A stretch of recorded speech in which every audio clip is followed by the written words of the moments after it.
sekarang kita tukar, kita makan. Terus Zainal ni tak dicampur-campur dah. Tak dicampur-campur dah.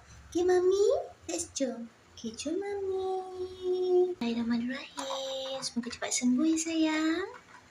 Alhamdulillah, yang ni dia tak ada bagi dia sangat makan, selera. Sebab rasa pun sama je kot dengan yang lama Happy Cat tu. Tapi bau yang ni tak ada bau lah. Kalau Happy Cat tu ada bau sikit. Bau busuk. Mama sayang.